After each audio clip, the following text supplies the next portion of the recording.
Rejection is awesome! Like, delete, reject. Hello again, my lovely peaches. Good evening. It is Friday. I actually thought for a second that I might go live, but, well, let's see, it's Friday. It's 7:53 p.m. I thought I might go live for a second, but I am really sleepy. So I think I'm not going to bother trying to go live right now because I don't have the energy, and I really just wanted to share a thought that I was just having, which is rejection is so good. Rejection is redirection. Rejection is wonderful. When you're the one rejecting somebody, you love that you have the ability to say no.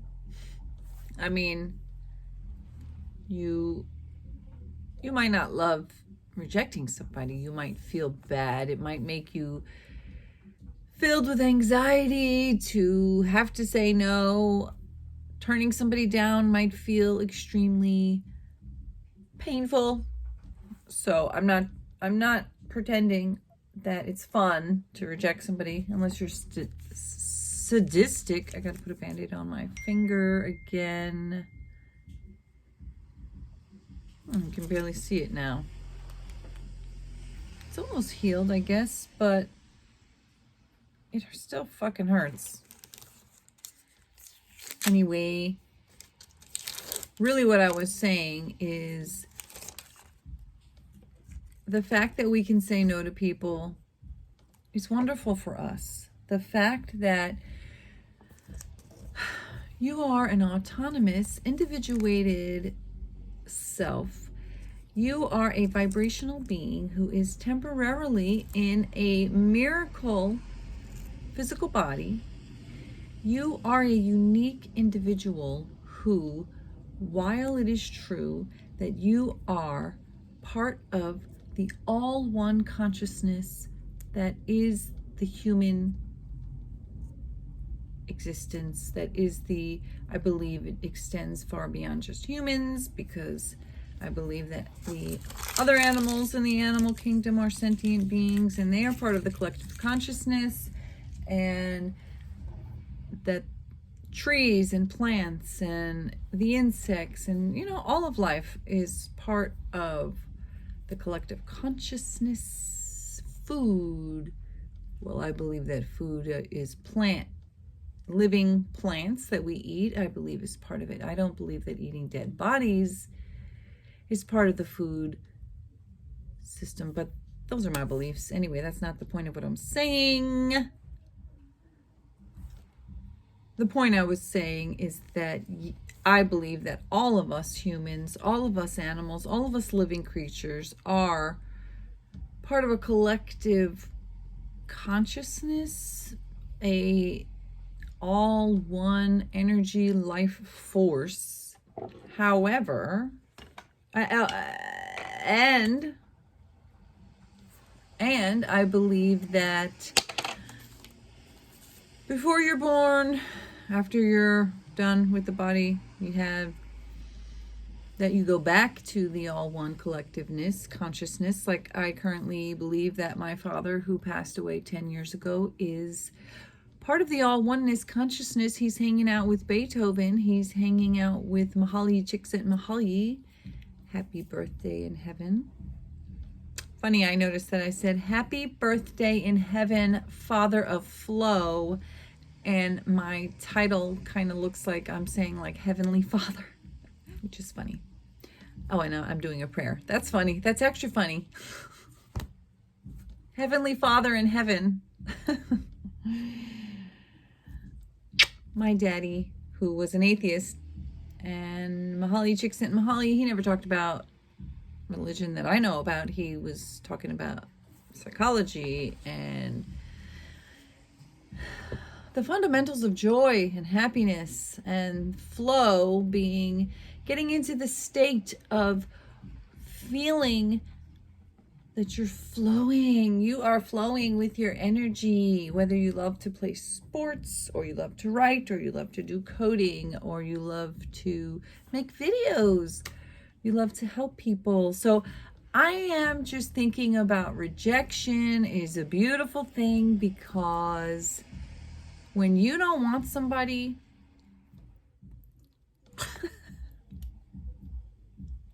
when you want to reject somebody,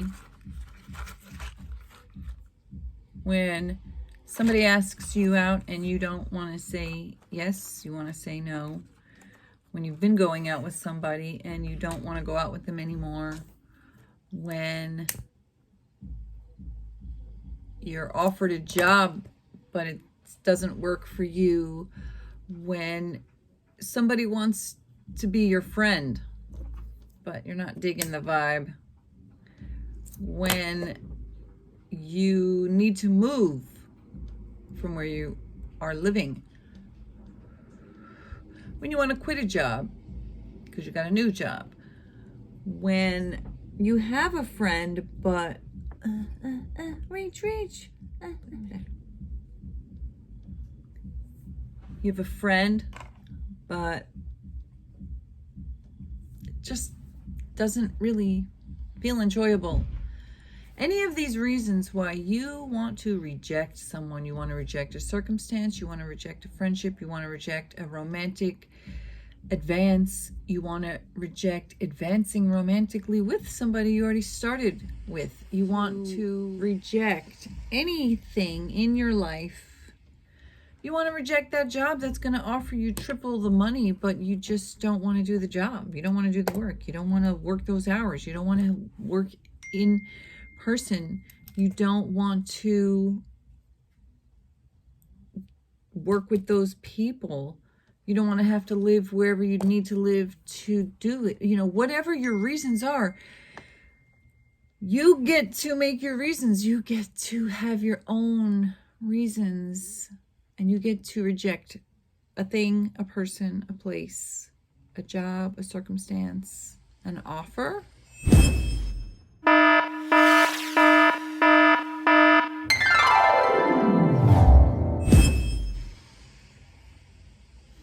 And that is a beautiful thing, isn't it? Isn't it a beautiful thing that you have the ability to craft your life the way you choose, that you get to be friends with who you want to be with, you get to be friends with who you want to be friends with, that you get to be close to certain family members if you choose, and not with others if you don't choose to. You get to invest your time in the things that you want to. Like if I want to invest my time in going for walks and dancing and making videos, and then redirecting from the clients that I have now to acquiring different kind of clients. And sometimes rejection is not even necessarily like no, or I quit you, or I don't want this thing. Sometimes rejection just means redirection, because you just start focusing on something else, and then the thing that you're rejecting is just sort of naturally falling away. You could reject old habits. You could reject old thoughts. Like David Friedman says, you could have carried a thought for 50 years in your head. I'm not naturally a neat and tidy person. Or I'm better off not having a lot of money. Like I told myself since I was 13 years old, when I went to school with super uber rich kids, and I knew that there was no way that I could ever compete with that. And so it just psychologically hit easier to embody this belief that I'm spiritually advanced, therefore I don't need money. And here I am now, about to turn 50, and finally dismantling. I mean, like, it was like about a year or two ago where I realized, like, I've still carried this idea. I've carried this idea my whole life. I remember distinctly when it clicked into my personality, which is when I was a freshman in high school, going to school with super rich millionaires and not being that at all, and just knowing my family's circumstance, the way my parents were, that my parents had no desire to be, well, I shouldn't say no desire, but they had no outward indication that they believed that they could make a lot of money. So they didn't. And it looked like work was hard. And you know, there was my dad, who was the artist, who was like, couldn't handle rejection for anything. And rejection was literally like, the worst thing in the fucking universe was to be rejected. And then he would just be like, blah, you know. And then my mom handled not wanting to deal with rejection by just never even trying that much to be an artist, and just pursuing practicality. And, you know, I gotta pay the bills, so I gotta just do the job. Like I was saying in the earlier video today, I used to make good money. But I was miserable. I used to have a steady paycheck, but I was miserable. I used to absolutely know how much money I was going to make. I could get that good car, that good apartment. I could go on some vacations, but they were 1 week out of a year, and I had no, like, I basically felt that I sold my entire life just to have a, you know, it was like these stable things were fine, but they were soulless.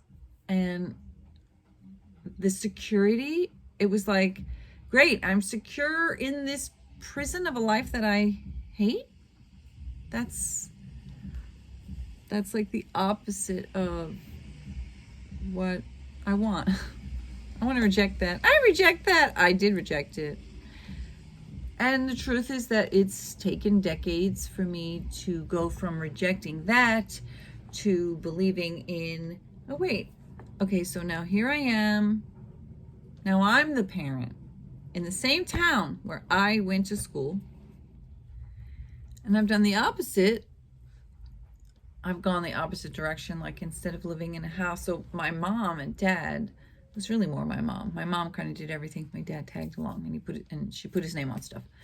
But my mom bought a 3-bedroom house in this town with a giant backyard. And, well, I shouldn't say giant compared to other people's giant. Nice large size yard and a basement. And we didn't have an attic, but we had a washer and a dryer. We didn't have a dishwasher. We didn't have a microwave. Thank God. I still don't have a microwave. It's kind of funny. My parents were always like, when something came out, like a VCR, we waited until VCRs were way cheaper and everybody had one for many, many years. And then when a DVD player came out, I mean, when they came out, they were like $1,000. And then, you know, so we had a VCR. Everybody had, when everybody had a VCR, we didn't. And then when VCRs kind of became like not that big of a deal because DVDs were a thing, we had a VCR. And then when DVD players were like $99, then we got a DVD player. And you know what I'm saying? Like, where my baby's daddy, who he was my high school sweetheart, his parents were the exact opposite. His parents were wealthy. His parents were, as soon as the thing came out, they had it. And so anyway, I was saying, so here I am now, I'm a parent in the same town, and I'm living even less financially, well, you know, secure than my parents. Like I said, my parents, I grew up in, it was small, but I still had a 3-family house with a garage, and they had 2 cars, you know, each parent had a car. And right now I live in a 2-family house where we live on only 1 floor, and I have a car that I don't know if the muffler is out, or I mean, it is just so loud, it's like embarrassing. And it's 20 years old, it's 19 years old, and I'm like, I gotta manifest a new car pronto, and I need I want an up-leveled house. And what I was saying is that, so my son made a friend and they made a play date and I brought them there, and I was like, okay, well, I'll come in just to say hi and meet you guys, and then I'll leave you. You know, that's what I agreed with the mom. And I went in and I was like, wow, this is a really nice big house, you know? And it was big, and they had a big built-in pool thing, and it was heated, and I hung out for about an hour, and then I left and I went home and I Googled the house, and it was like 16-room stately mansion. I was like, oh. Oh, it was a big house. But so I do feel that I could probably use that. I mean, I could grow into it. You know, like if me and my kids lived there, and so we had the shared kitchen, the shared living room, a shared like family room, and then we each have our own bedroom, and then I have a studio, the older one has a studio, younger one has a studio, and then we have a storage space, and then we have like a playroom, and then we can have like 2 or 3 guest rooms, so we can have overnight guests, and that's 14 rooms. And then we'll have like a mud room, you have to have that, and then you know, the ballroom. But you know, I don't really need all that, like, to be honest. I would be happy with a bedroom for each of us. Well, so I did say I want an art studio, and I want a music studio, and I want a dance studio, and I want the eating kitchen, and a dining room, and a living room, and a guest room, and a basement, and an attic, and a garage, and a porch, and a garden, and a yard. And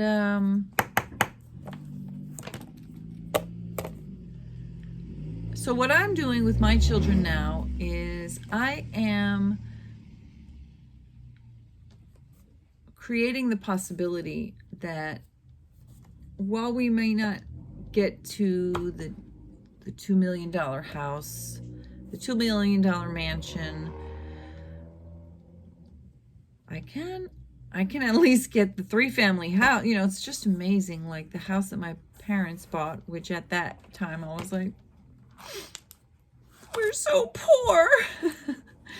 Now I would feel rich to have that. It's amazing. So I'm going to reject the idea that I'm not able to obtain wealth. And you know, I was saying to Veronica Isles when I called her, well, she called me, I paid her for 15 minutes and it was amazing. And I was saying, you know, I've always thought of myself as kind of poor, but I never really put it into the perspective that, like, well, I was poor compared to those fucking millionaires, those kids who live in $5 million homes, $2 million homes, $1 million homes, and that's just like totally normal for them. I look real fucking poor next to them. But I wasn't poor. And I always thought of myself as lower middle class, but lower middle class compared to those super rich people. And it's kind of interesting to put it in perspective, because even right now, I feel, you know, kind of poor. Like, okay, that bad client, that now ex-client, we were talking one day and she was telling me about her house. She has she's a 4-bedroom house in a different state than where I live. But so she has a 4-bedroom house with her wife, and she was saying they have a shared bedroom, or is it a 3-bedroom? I think she said it was a 3-bedroom. She said they have a shared bedroom, and then they each have the other room that they can do whatever. So she turned hers into an office, and her wife turned it into a 2nd bedroom so she could have some alone time. And then, you know, and as we were talking more, it turned out that my apartment that I rent costs more than 2 times how much she pays for her mortgage. So I was like, this is fucking bizarre. She's my client. She pays me. I mean, I guess it's fine, and that's fine. It's fine. It's fine that I'm going to be much wealthier than my clients. So obviously some of my clients are going to be very wealthy, a lot wealthier than me. And then some of my clients, I'll be wealthier than them. That's the nature of business, but it's also an up-leveled way of looking at things, because when you're looking for a job, when you're thinking about, oh my God, I have to find a job with a company, I need a boss, I need an employer, there's always that dichotomy of, I'm above you, you're below me. I'm your boss, you're the employee. And the type of work that I'm doing now allows anyone to be my client. So I could potentially have a client who's a mega multimillionaire, and I could potentially have a client that I'm, I have more money than, let's say. And that might seem obvious. That might seem obvious, but for me, it's an actual paradigm shift for me to be able to put myself in a position where I have a lot to offer, and I'm a unicorn. Look, I have a lot to offer, and I don't think you can tell that this is my belt for my unicorn robe. You can't tell. Short interlude segue. I could not find my unicorn robe, but it just didn't feel right to not show a unicorn. And this is a beautiful bracelet that my sister made me with a unicorn specifically for me, because I am a unicorn. A magical rare. Creative being. Mwah.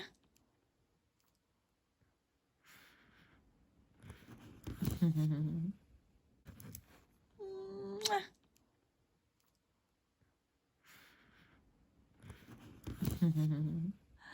But I have a lot to offer, and that's the amazing, beautiful thing about having clients, is that it's a different type of situation, and it really puts myself in an elevated mental status.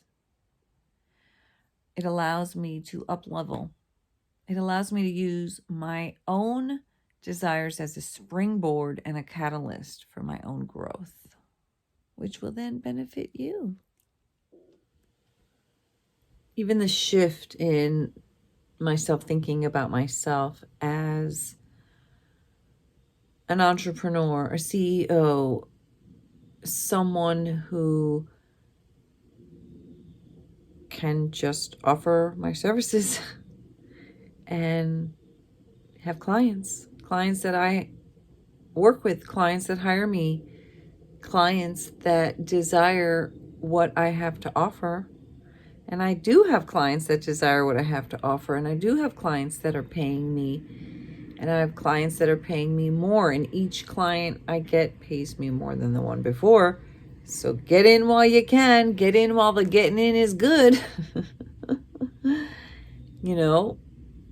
What I envision for myself is acquiring clients who genuinely adore the work that I'm doing with them. And at some point, when there's a high demand for your work and there's a low hours available, you get to charge more money. So that's also a dichotomy shift in my mind. That is a paradigm shift. That's the inability for me to see someone like my son's very wealthy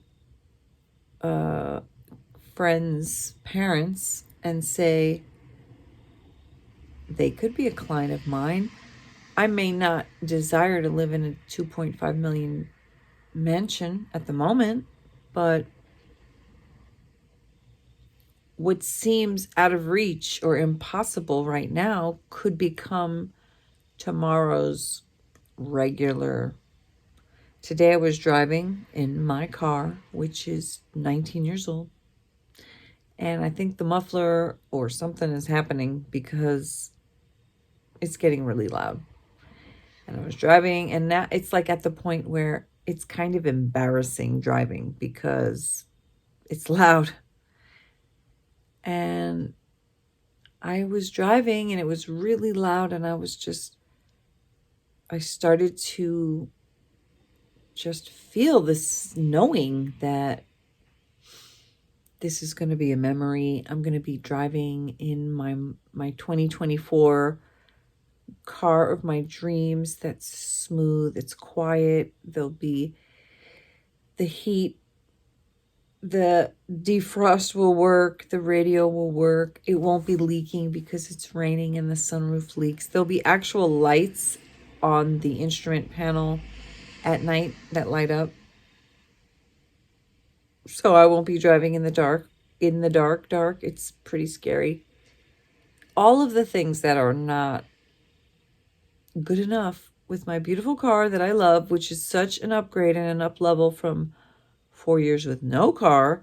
But this is a complete, I went from 4 years with no car to having this. And now I was driving down the street with my crappy, loud car. But in my mind, I was actually in my brand new car saying, thank you so much for being so safe and so new and so beautiful and so better than just barely good enough. Thank you for that.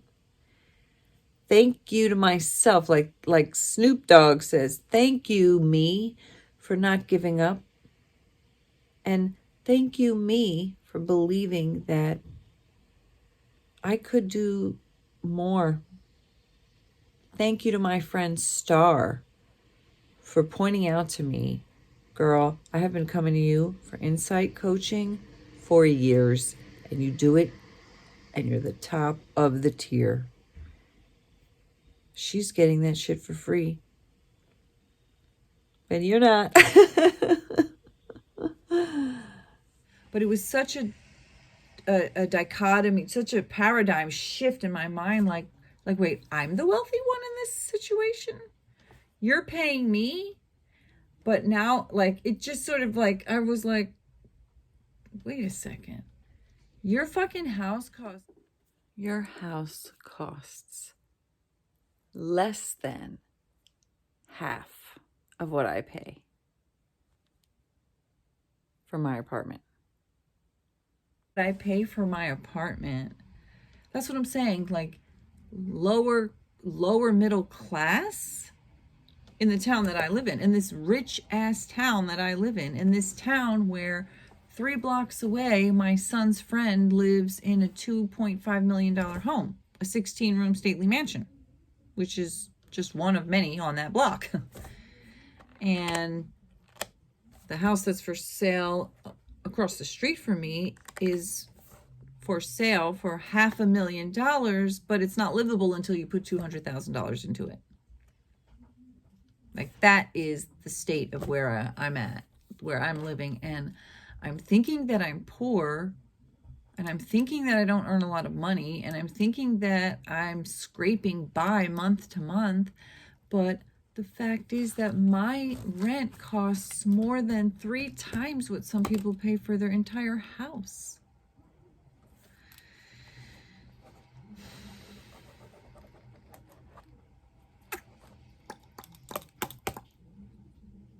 So when we reject things that don't work for us, when we reject thoughts that don't serve us, when we reject junky belief systems that hold us down, not because we're not capable, but because we simply are holding ourselves down. My dad was so beyond talented and skillful and funny and intelligent. I'm so mad that he fucking died before he dealt with his shit so he could fucking become, it's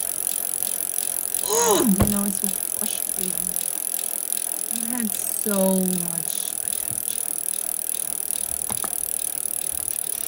And you just wasted it all away because you didn't heal yourself emotionally. And I'm not going to do that. I'm going to reject that. So I bought this thing that I never had before. And I guess it's doing something because I feel kind of loopty-loops. But I'm a little pissed because it took me like 20 minutes to open the fucking bottle. It's a boost. So I opened the bottle, I poured them all out for the one. I'm gonna put it. Alright, so I got this kind. And I haven't been able to open it. Oh no, wait, this was the one I opened. Ah, I opened it. So these are 5. Ooh, screensaver. These are 5 milligram. They're cute. They're little pills though. It says don't chew it. Don't chew it, just swallow it. So that's, I don't really like swallowing pills that much. So that was like a little weird, but it's kind of interesting. So that one I got to open. The other one, so it's so fucking hard to open it. Well, I finally opened it. Now I can open it, but this other one I couldn't open. Anyway, I think it's hit because now I'm starting to fade into.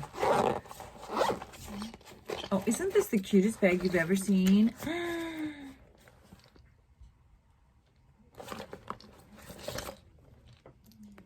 Handpin. So cute. But look at these lemon. Actually, my son picked it out for his pencil holder bag, but then it was a little too short. He didn't want it and he gave it to me. Now I have all my stuff in here. So rejection. Okay, I wanted to just talk one little bit more about rejection and bring it around to any of the people who follow me because you are obsessed with a specific person. Are you a specific person obsessed and they rejected you and you're like, rejection sucks. Rejection is a bitch. Or you asked somebody out, they said no, and you're like, rejection hurts. Everything about rejection sucks. Or maybe you're like my dad and you know somebody rejects you and you just like crumble into depression and you're just like, I won't try anymore. I'm terrible. I suck. I have no talent. You know, I hate this and that and the other thing about myself. Or you know, you were raised like my dad where he was taught to self-loathe, oh my god. Road sounds funny. I think I've gotten into the road place. So Rogues? Rudes? I can't say that word. Roads.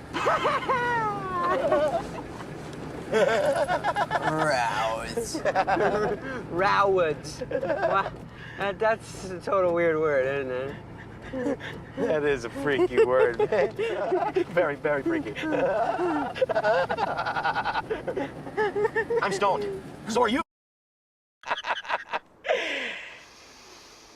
Get her up to as good as 155. Never do, though, of course, unless I'm chasing a cute chick in a Ferrari.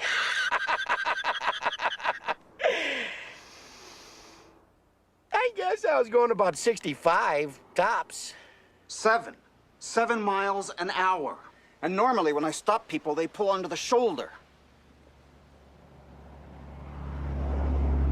Now, I don't know how you do things up in Buckleytown, but down here, we are protective of the other drivers on the roads. Roads. Rudes. Quiet back there. Self-loathing is a terrible thing. Oh yeah, my dad was quite narcissistic. Hello. Yes, he was. Not good. And let me delete this thing. I started to turn on a timer like I was going to do work, and then I got distracted and I started making a video. So he would get rejected and he would just like crumble and be like, I can't go on. And that's what I was looking for.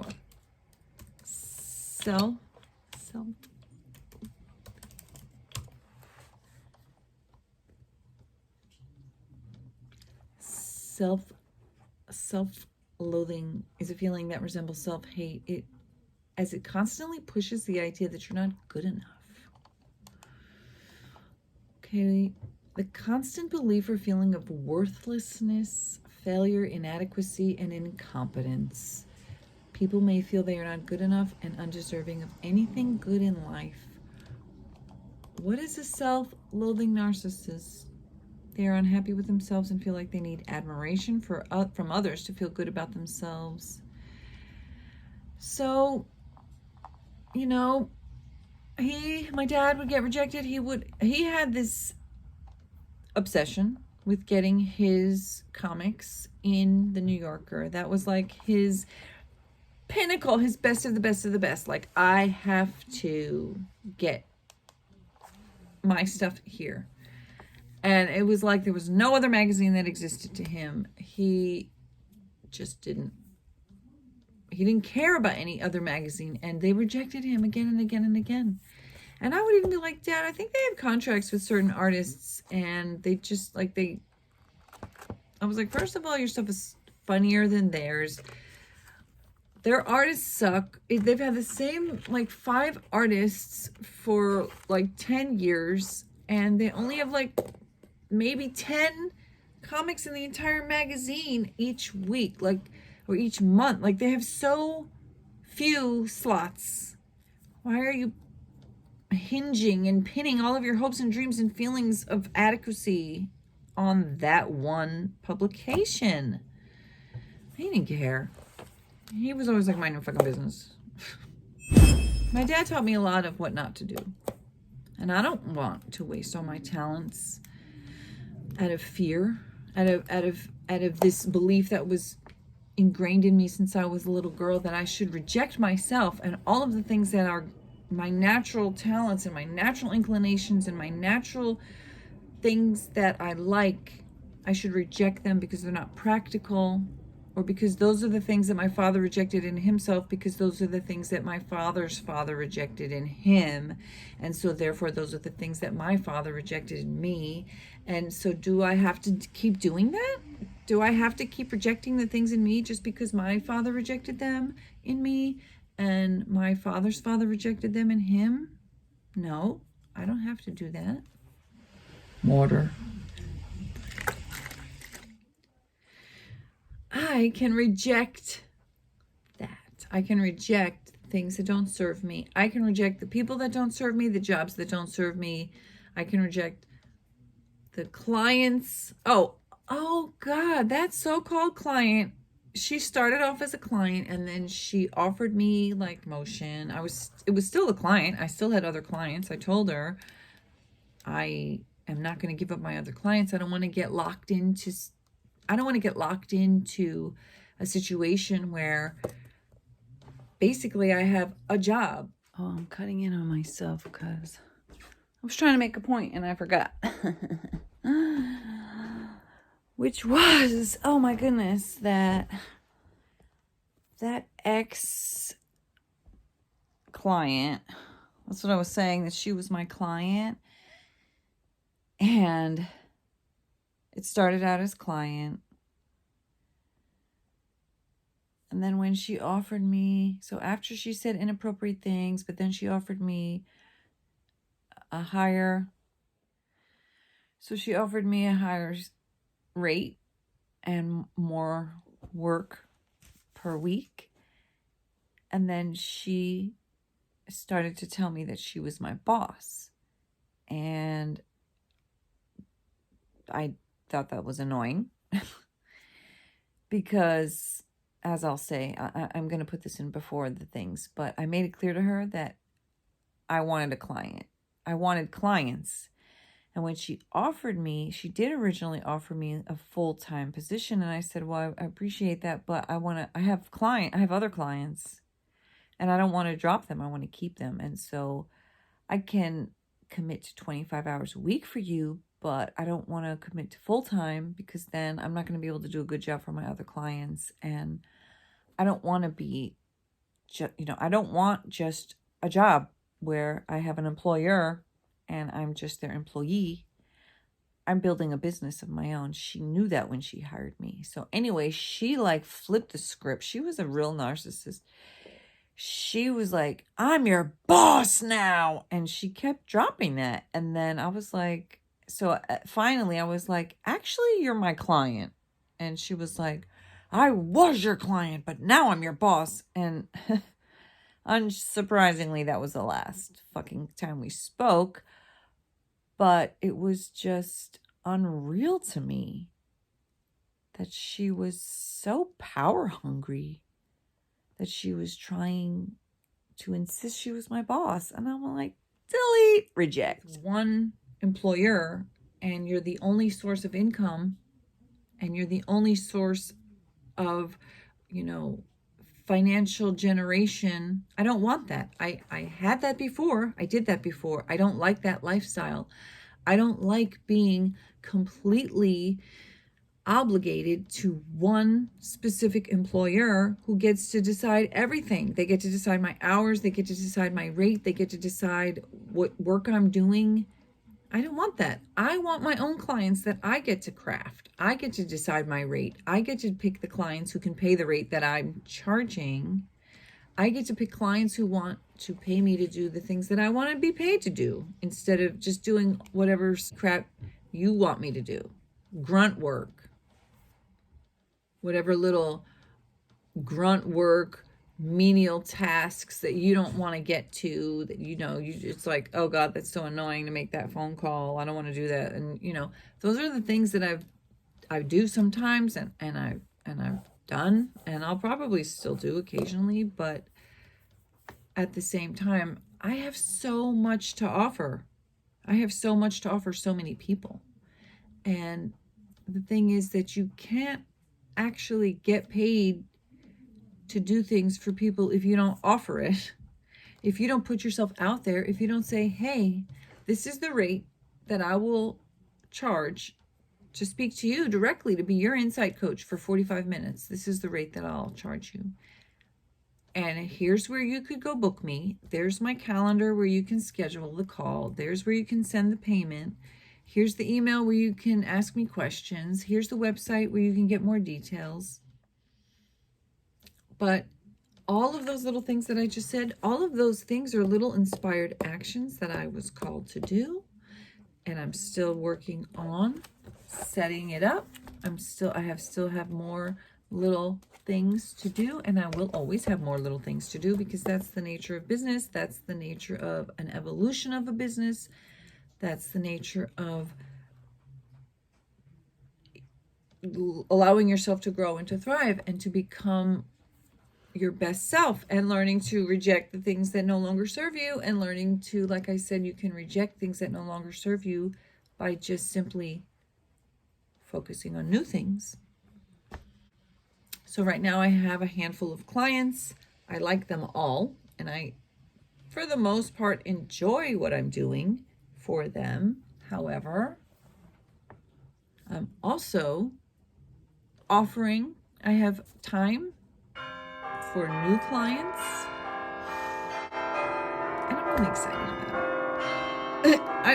I noticed in my video, I was like, I'm really excited about it, and I said it in such a mellow way. It's like when somebody's like, that's really funny, and they don't laugh. That's so funny. I'm really, really excited to work with you. I'm really excited to work with you. I think these boosts, well, this isn't the one I took. I took the other one. I didn't take this one.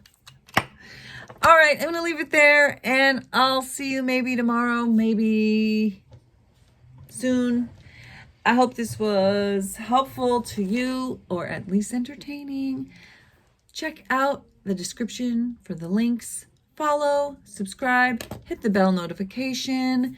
Now that I am posting more videos more regularly, don't forget to turn on the notifications so that you can catch them fresh and keep up with me, keep up with keeping up, and I hope this was helpful for you. And if you've noticed, this channel is pretty much an ongoing rambling snapshot of my life. It's a vlog, it's a blog, it's a book that's evolving, it's multiple books, it's a training place, it's videos for free, it's video therapy sessions, it's up-leveling, thought experiments, up-leveling how you think about yourself. This is about healing, about trauma.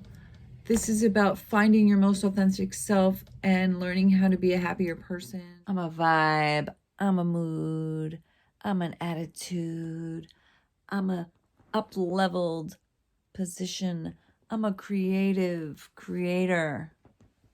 I'm an entrepreneur, I'm a CEO, I'm a founder.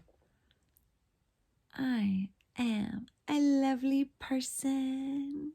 I'm also tired. Mwah, see you, goodbye.